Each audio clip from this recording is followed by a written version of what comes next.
Hello friends, welcome back to English with Laddu Bhai. तो दोस्तों, आज की इस वीडियो में हम फ्यूचर कॉन्टिन्यूअस यानी फ्यूचर इम्परफेक्ट सीखने वाले हैं। तो फ्यूचर कॉन्टिन्यूअस का पहचान क्या होता है?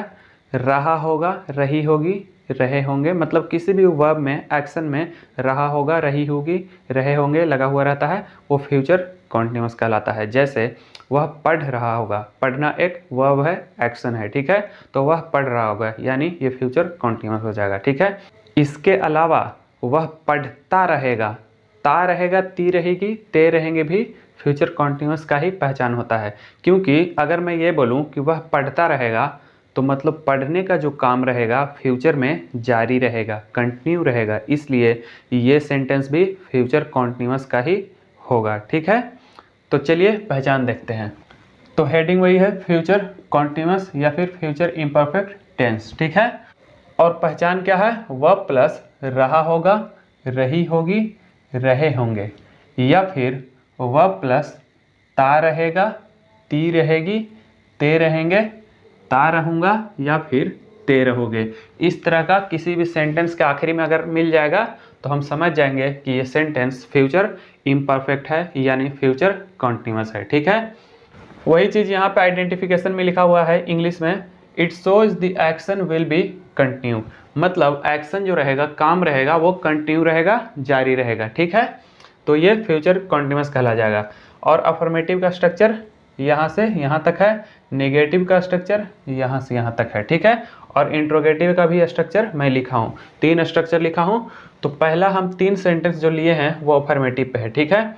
तो देखिए पहला सेंटेंस क्या है? मैं पढ़ता रहूँगा। इसमें हमको क्या मिल गया? ता रहूँगा, ठीक है, जो कि यहाँ पे लिखा हुआ है। और पढ़ना क्या है?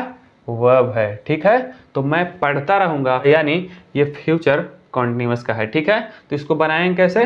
सब्जेक्ट मतलब आई, आई के बाद विल, विल के बाद बी, आई विल बी क्या करता रहूँगा? पढ़ता रहूँगा, रीडिंग, ठीक है, reading. I will be reading, मैं पढ़ता रहूँगा, ठीक है। सेल भी आप चाहेंगे तो आई के साथ लगा सकते हैं, कोई दिक्कत नहीं है। आई और वी के साथ सेल का इस्तेमाल कर सकते हैं, लेकिन अभी के दौर में सेल का इस्तेमाल एकदम ना के बराबर हो गया है, सिर्फ एज ए मॉडल किया जाता है, ठीक है। तो आई के साथ आप विल लगाइए, कोई दिक्कत नहीं है, ठीक है। आई विल बी रीडिंग, मैं पढ़ता रहूँगा, ठीक है। दूसरा एग्जाम्पल है, राधा पत्र लिख रही होगी। मतलब अभी नहीं लिख रही है, फ्यूचर में लिख रही होगी, ठीक है। मतलब सेंस क्या हो रहा? लिखती रहेगी, ठीक है। तो राधा पत्र लिख रही होगी, Radha will be writing a letter, Radha will be writing a letter, letter, Radha will be writing a letter, Radha पत्र लिख रही होगी, ठीक है।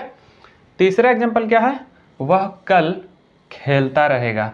आने वाला कल, पास्ट की यहाँ पे बात नहीं हो रही है, फ्यूचर की बात हो रही है, ठीक है। He will be playing tomorrow, tomorrow, he will be playing tomorrow, वह कल खेलता रहेगा, ठीक है। अब 2 सेंटेंस मैं नेगेटिव पे लिया हूँ, ठीक है। तो इसमें क्या हो जाएगा? विल के बाद नॉट का इस्तेमाल किया जाएगा, ठीक है। तो वो नेगेटिव हो जाएगा।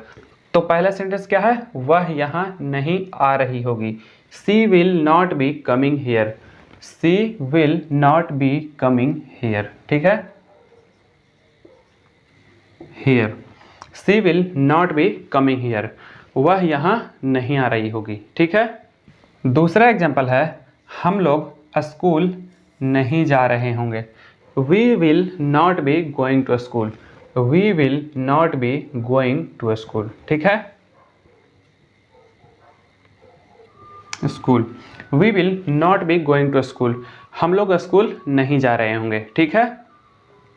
अब 2 सेंटेंस जो है वो इंट्रोगेटिव है, यानी इसमें सवाल किया जाएगा, ठीक है। इंट्रोगेटिव सेंटेंस में हमेशा सवाल किया जाता है, जिसका स्ट्रक्चर ये है, will plus subject plus be plus V4 plus object plus question mark, ठीक है। देखिए इंट्रोगेटिव सेंटेंस जो होता है उसमें क्या होता है? विल यानी हेल्पिंग वर्ब जो होता है सब्जेक्ट से पहले आ जाता है, यानी सबसे पहले उसका इस्तेमाल किया जाता है, तो वो इंट्रोगेटिव सेंटेंस कहलाता है, ठीक है। तो will, subject, B, V4 object, उसके बाद क्वेश्चन मार्क, ठीक है। तो पहला सेंटेंस क्या है? क्या वह सो रहा होगा? Will he B sleeping? Will he B sleeping? Sleeping, will he B sleeping, क्या वह सो रहा होगा? ठीक है। दूसरा एग्जाम्पल है, क्या तुम नाचते रहोगे? मतलब अभी नहीं नाच रहे होगे, फ्यूचर की बात हो रही है कि क्या तुम फ्यूचर में नाचते रहोगे? Will you B dancing? Dancing, will you B dancing, क्या तुम नाचते रहोगे? तो ये तीन तरह का सेंटेंस अफर्मेटिव, नेगेटिव और इंट्रोगेटिव जो होता है वो ट्रांसलेट हो गया। अब हम देखेंगे इंटरनेगेटिव, जिसमें सवाल के साथ साथ नॉट लगा रहता है, और WH क्वेश्चन अफर्मेटिव जो WH वर्ड से सवाल किया जाता है, और WH क्वेश्चन नेगेटिव जिसमें WH वर्ड से सवाल किया जाएगा उसके बाद नॉट रहेगा। तो इन तीनों तरह के सेंटेंस को किस तरह ट्रांसलेट किया जाता है, चलिए देखते हैं। तो ये रहा दोस्तों इंटरनेगेटिव का स्ट्रक्चर, और ये रहा WH क्वेश्चन अफर्मेटिव का स्ट्रक्चर, और ये है WH क्वेश्चन नेगेटिव का स्ट्रक्चर। ठीक है, तीनों पे मैं दो दो सेंटेंस लिया हूँ। ठीक है, तो सबसे पहले हम इंटरनेगेटिव वाला सेंटेंस को ट्रांसलेट करेंगे। पहला सेंटेंस क्या है? क्या राम अंग्रेजी नहीं पढ़ता रहेगा? Will Ram not be reading English? Will Ram not be reading English? English, will Ram not be reading English, क्या राम अंग्रेजी नहीं पढ़ता रहेगा? दूसरा एग्जाम्पल है, क्या तुम नहीं खेलते रहोगे? Will you not be playing? Will you not be playing? Will you not be playing, object नहीं है तो ऑब्जेक्ट नहीं लगाएंगे। ठीक है, playing, will you not be playing, क्या तुम नहीं खेलते रहोगे? ठीक है, अब दो सेंटेंस जो है वो WH क्वेश्चन अफर्मेटिव पे है, इसमें भी सवाल ही किया जाता है लेकिन WH वर्ड से सवाल किया जाता है। ठीक है, तो पहला सेंटेंस क्या है? आप हमारी मदद क्यों करते रहेंगे? अब इस सेंटेंस में WH वर्ड क्या है? क्यों, यानी why. Why will you be helping us? Why will you be helping us? Why will you be helping us? ठीक है,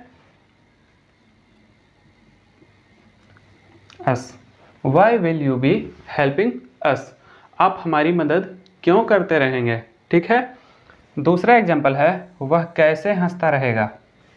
इस सेंटेंस में WH वर्ड क्या है? कैसे, यानी how. How will he B laughing? How will he B laughing?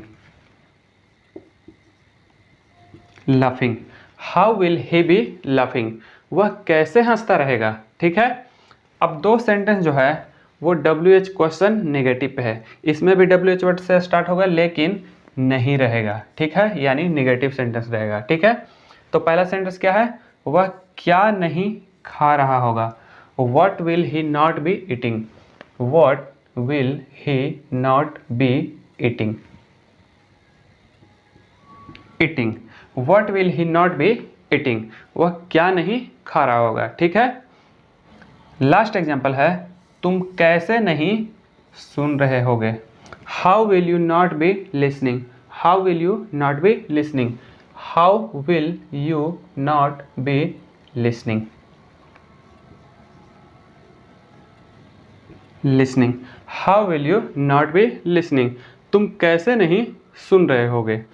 तो आज के लिए दोस्तों बस इतना ही। वीडियो अगर अच्छा लगा हो तो वीडियो को लाइक करें, शेयर करें, और अगर आप इस चैनल पे पहली बार आए हैं तो चैनल को सब्सक्राइब कर लें ताकि फ्यूचर में आने वाले हर एक वीडियो का अपडेट सबसे पहले आपको मिले। Thanks for watching this video.